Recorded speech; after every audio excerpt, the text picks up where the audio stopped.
Question हम लोग कहाँ से लिए? तो हम लोग ऑफलाइन जो एग्जाम लेते हैं उसका क्वेश्चन पेपर मेरे हाथ में है।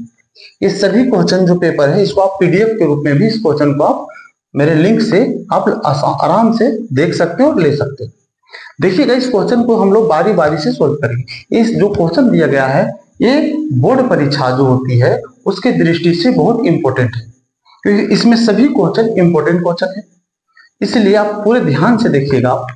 इस क्वेश्चन का सारा के सारा क्वेश्चन आप दिया गया है, उस क्वेश्चन को देखिएगा। तो क्वेश्चन क्या दिया गया है पहला सो देखिए।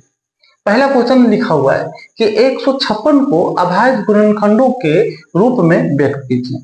सभी को इस चैप्टर को पढ़ लिए होंगे, क्योंकि इस चैप्टर कौन सा चैप्टर से लिया गया है? ये चैप्टर लिया गया है 1 चैप्टर से। अब 1 चैप्टर से जब इस क्वेश्चन को लिया गया है तो इसको हम बहुत आसानी से क्या करेंगे? सोल्व कर सकते हैं। चलिए इसको हम सोल्व करते हैं। तो सोल्व करने के लिए क्या करेंगे? सबसे पहले हम लोग अभाज्य गुणनखंड विधि का अप्लाई करेंगे, क्योंकि हम आपको इसका पूरा सॉल्यूशन के साथ बता रहे हैं कि आंसर इसमें होगा कौन। नहीं तो अगर आप जानते हैं तो इसको आप छोटा सा सोल्व कीजिएगा, एक शॉर्ट तरीके से सोल्व कीजिएगा और आसान से आंसर आप बता सकते हैं। लेकिन हम आपको पूरा इसका डिस्क्राइब करके बताएंगे कि जो बच्चे नहीं जानते होंगे वो पूरे के पूरे सॉल्यूशन को देख सकते हैं। चलिए अब हम लोग करेंगे क्या? सो देखिए, सबसे पहले 156 दिया हुआ है उसका हम लोग अभाज्य गुणनखंड विधि द्वारा सोल्व करेंगे।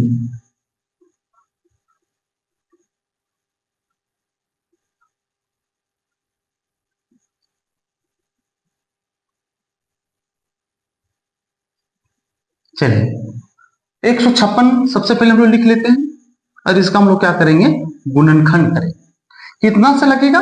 2 से लगेगा। अगर 2 से लगाएंगे तो 156 कितना बार में आ जाएगा? तो आ जाएगा 78 बार में। ये हम लोग सभी को जानते हैं, बहुत बेसिक सा चीजें हैं। ये हम लोग जूनियर क्लास में भी पढ़ते हैं, एचसीएफ, एलसीएम, है ना, फ्रैक्शन, भिन्न के जोड़, भिन्न के घटा, भिन्न के गुणा, भिन्न के भागा, ये सब चीजें हम लोग पहले ही जानते हैं। लेकिन ये एक बच्चा क्लास का क्वेश्चन दिया हुआ है और इसको बहुत आसानी से आप सोल्व कर सकते हैं। अब इसको फिर कितना से लगाएंगे? 2 से लगाते हैं। अगर हम लोग 2 से लगाएंगे तो कितना बार में? 39 बार में क्या होगा? लग जाएगा। अब बताइए 39 कौन टेबल से अब लगेगा? तो 3 के टेबल से 39 लग जाता है। कितना बार में? 13 बार में। अब 13 कौन सा टेबल से कटेगा? तो 13 जो है वो सिर्फ 13 के ही टेबल से इसमें कटेगा। तो 13 के टेबल में 13 कितना बार में? 1 बार में। यही आ गया। अब हम लिखेंगे इसीलिए 156 का जब हम लोग गुणनखंड किए तो कितना कितना आ गया? 2, फिर गुना में 2, फिर 3, उसके बाद कितना आ गया? 13 आ गया। अब देखिए इतना जो आ गया इस ऑप्शन में कौन सा मिल रहा है? तो देखिएगा ऑप्शन नंबर 3 मिल रहा है। तो इसका आंसर कौन सा आ जाएगा? ये 3 नंबर होगा। ये हो जाएगा, इसका आंसर हो जाएगा। देखिए कितना आसान है। अब हम लोग क्वेश्चन नंबर आ जाते हैं दूसरा।